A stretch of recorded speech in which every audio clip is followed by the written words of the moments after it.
you don't have to pay for them. The company, because Dr. Pepper had a suite, you know, Mm-hmm. and we were all in the suite with all the food, all the people coming in and out serving us. And I said, no, I'd rather not. I said, I don't gamble. And then somebody said, you know, told them what was up with me. And so we are able to, we're able to witness for Jesus in Yeah. all situations. Yes, yes. And this is so wonderful. I want to ask you, who do you feel like you're more like, most alike, your mother or your father? My mother. Okay. I look like my mother. Okay. I find myself, you know that commercial where they say, oh, I'm talking just like my father. That's me. I find myself doing some of the same thing my mother would do. I'm very much like my mother. She would tell you, she'd say, you just like me. That's it. So what's the biggest honor or award you've ever received? Hmm. Hmm. Oh my. Well, I guess it would be to speak to the educational committee. I'm going to say two. One, to speak to as the keynote speaker for the educational committee of the Church of God in Christ. Okay. I was so honored Mm-hmm. to be chosen by my peers Mm-hmm. to share. And it was unnerving because that was my peers, and, you know, all those PhDs and professors and everybody, but I was honored. Dr. Goldie Wells recommended me, and I appreciate her. And then Dr. Barbara Lewis Mm-hmm. had me speak at her women's jurisdictional women's convention banquet, Uh-huh. and I was given the key to the city of Los Angeles, California. Oh my. I really appreciated that. And I know you said one, but the third thing That's all right. is when Dr. Lewis appointed me historian for the International Department of Women. I've worked, as I said, since the 1980s, Yes. but for her to appoint me, that was a signal honor. Oh yes. Those are wonderful, wonderful. And there's so many other things too, but those are the ones that really are very, everything is important. I understand that, but those two stick out Right, in your life. right. Yes. So, oh man, it's so many. You know, we're not gonna get to all 60 of them, but I think in a Right, roundabout way, I think we're covering most of them in Right. in That's conversation. what I'm trying to do because I remember. Right. I remember the questions, so I'm trying to add a lot so you won't have to finish them I know all. it. And guess what? I'm going back to Elder Davis now. Elder Davis said, when he talked about people with a good memory, he said they got a memory like an elephant. You got you have quite a memory. Okay. How do you feel about growing older? What's the hardest thing about it? And what's the best thing about growing older? The best thing about growing old is you can take all your experiences and you can pour into the next generation. You can help that next generation. Mm-hmm. That's the thing. But I sent my grandchildren a text the other day, and I said, I'm so happy to be your grandma. And you know what? One of my grandsons, you know, all children are different. Mm-hmm.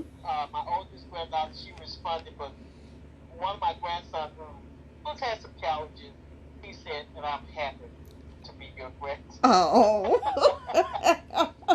So to be able to pour into not just my grandchildren, but other young people and show them that there's a better way. Yes, there's a better. The Yes. worst thing about growing old to me is the is is the little aches that you get that you didn't even know you had. Yes, yes. You're not in. Now I have mental acuity, but you just don't move like you used to move. Right. And you have to be careful. Right. And so yeah, yeah. And the good thing But about that, losing, go ahead. uh-huh. Go ahead. Go ahead. The good thing about it Oh, go ahead. is that you know that you have to be careful, so that gives us credit up here. Exactly, exactly, exactly. Okay. When you look at yourself now, what do you see? And are you where you expected to be this time in your life? Hmm. Huh. When I look at myself, what do I see? Mm-hmm. I see a woman who is evolving. Okay. I see a woman. I'm really satisfied with me. Mm-hmm. There's a song that says, "I'm just glad to be here." Yes. And Yes. I'm glad to be where I am. I wish financially, Mm-hmm. and I'm coming to that where I won't have to, but that's just vicissitudes of life. Mm-hmm. But as far as being me, yes, I'm where I expected to be. Mm-hmm. When I look in the mirror, I like. I think Glenda's a good lady. All right. All right. That's wonderful. So, is there anything that you wish you had done differently in your life? Hmm. Hmm. I wish I had been. I have a real laid back personality. Mm-hmm. Now, like I said, negotiating contract crashed in a. Let me explain it. Okay. Um, my dad told me when I was 23 years old, I was promoted to supervisor at the Social Security Administration. Mm-hmm. And I had a lot of innovative ideas. But my dad told me that what works downtown not gonna work. You have to learn the church. I took that wrong, and so I would bend over backwards not to be assertive. Mm-hmm. But I know that when it's time, because I was at 23, I had 15 women under me, Mm-hmm. and I was younger than most of them, so I had to be assertive. Uh-huh. But I took it wrong, Okay. and so I would say a lot of things in the church world Mm-hmm. because I'd say I remember him saying it's not going to work, but I took that wrong. Okay. And so if I could go back and be more assertive in dealing with church folk, I think, yeah. Okay. Yeah, the one thing I would have done differently. Okay. Okay. So if you live another 20 to 30 years, what would you do? Mm-hmm. What would you want to live another and do you want to live another 20 to 30 years? I do. Okay. I want to be. I want to live just like my mother lived. Uh-huh. She was 96. She was 2 months shy of 97. And my mother, one of the things my mother told me in 1988, she said, "Glenda, life is to be enjoyed." Oh, yes. And she said, "I've enjoyed each phase of my life." And I said there were some good things that happened in her life. Mm-hmm. And there were some not so good things that happened. But she said she enjoyed each phase of her life. And yes, I want to live, if the Lord delays His coming, of course. I want to live so that I can enjoy each phase of my life. When my husband had that tragic accident and he died suddenly and tragically, Mm-hmm. I went into a depression. And because I could say, and my mother told me, and I said, "How can you say that? This is a tragedy. He was here one day, fell and broke his neck, Mm-hmm. and gone." And she said, "But you gotta find the good." Yes. In everything in your life. You can't focus on the bad. So yes, I like to live and enjoy every phase of my life. All right, right. What is and you just touched on one of them, and which I believe was probably the most difficult. But what is the most difficult thing that has ever happened to you, and how did you deal with it? When my husband in July on July 1st or 2nd, 2008, my husband fell and broke his neck. Mm-hmm. And I, like I said, I went into depression because I just couldn't wrap my mind. We had, of course, made plans when he retired. We were going to travel the country. He said, Glenda, he said, I'm going to buy an RV, and he said, I'll be your cameraman, because he was interested in photography. Yes. He said, I'm going to be your cameraman. He said, and when you go all over the country, interview people, he said, I'm the one that's going to do it. So we had all these plans, and that's the most difficult thing for me, that I lost him so suddenly and tragically. God helped me, but I have to say that I did go into counseling for a year and 6 months. Okay. I think I'm an advocate for Christian counseling, for solid Christian counseling. Yes. Because Jesus said, you know, help the feeble-minded. And he didn't mean people crazy necessarily, you know, well, not Jesus said, I'm sorry, the Apostle Paul said that. Okay. But Jesus wants us to be whole. And so God has played just like the God. I didn't want to go into counseling, but I found myself becoming more. I would pray. Well, I take that back. I would get on my knees and cry. And I found myself seeking. And the Spirit of the Lord, and the man was, I was in my office upstairs, and the man was, AT&T man was, working on some things live. And I was talking to someone, and I know it was the Lord. And this is to your question, how did you handle it? Okay.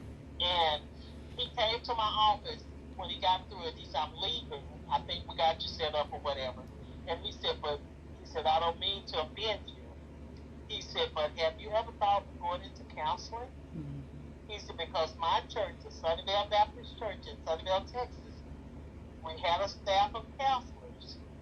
And he said, but it got so big, they have their own practice now. 6 of them have their own practice. Wow. And he said, I'm going to give you the number. Because if you ever thought about it, he said, I want you to give them a call.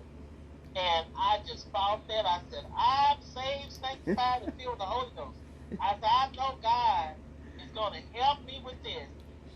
And the Holy Ghost said, put it in my spirit. I didn't just hear it, you know what I'm saying. Yes. If you had broken your leg, you would go to an orthopedic physician, and you would let them set your leg, and you would trust me for healing. Yes. I mean, it just came up in me, and and the Spirit gave me that unction, like the old people said. Now your heart is broken. You call someone, and you go and talk to them and trust me for your emotional healing. All right. And do you know I did that? And my insurance paid for it, because I still have my insurance from my job. My insurance paid for it, and her name is Dr. Elaine Johnston, and she worked with me. Probably the first 2 months, I just went there and cried. Yeah. But she walked me through using her professional skill sets that she got from her, because she was there are some psychologists, and then there are some MDs, psychiatrists. And she used her skills to walk me through that. Not only her secular skills, but she used the word of God. All right. To walk me through that, and God used her to help me. My. And that has to tie in with common sense too. You have to use, even though we're saved and sanctified, still common sense plays in there too. So you have to know, and then the leading of the Lord. I think I'm going to do 2 more. Okay. If you had the power to solve one and only one problem in the world, what would it be and why? It would be the children. If the children of the world who have been involved in sex trafficking, hunger. I would be an advocate for the children. Okay. Because children have not asked to be here. I don't see how a person can look at a child and not give them food. I don't see how a person can look at a child and sexually, mentally, or physically abuse them. Right. I have a friend who got her child at 5 months old, and someone had broken that 5-month-old baby's leg. Oh my goodness. And I can't wrap my mind around that. So if one problem in the world, I would be an advocate for children so they wouldn't have to be physically, mentally, emotionally, or sexually abused. Oh, that is wonderful, wonderful. That is super. Man, this is great. Now, have you ever been discouraged to the point where you thought about turning back to the world? Never. All right. Well, oh, and here's another one. If you could write, and I know you've had experience with this, if you could write a message to each of your children and grandchildren and put it in a time capsule for about 20 years from now, what would you write to each one? Oh, wow. Well, actually, about Craig, my grandson Craig is 24, 25 now. So when he was a teenager, that means the little boys were little, and I wrote each one of them Grandma's Manifesto. And I told them some of the things. Number one, put God first. I always have a sense of God. I always have a sense of God, no matter, because I've told them, no matter how smart you are, no matter how much money you make, you need God in your life. That would be the first thing. And then another thing I tell them, to watch who they're with. Watch you. The old saying say, birds of a feather flock together. And bad manners corrupt good communication. And so I would not. My mother and father told us nobody's better. No, you're better than nobody, but nobody's better than you. All right. They might have more money, they might have more education, but they're not better than you. Ooh. So just have confidence in yourself. And when you have confidence in yourself, you can go. I would tell them that you can go anywhere. Nothing can hinder you but yourself. With God on your side, what they say, I'm going to reach for the moon. And if I land on the stars, I'll still be okay. All right. All right. So, and then I think you've already covered this, but I'm going to ask you this. This is our last question. Oh, this has been super. Thank you so much. What is your philosophy? Thank you. What is your philosophy of life? What's your best piece of advice for living? If a person came to you asking you what's the most important thing for living a good life, what would you say? And I'll take that.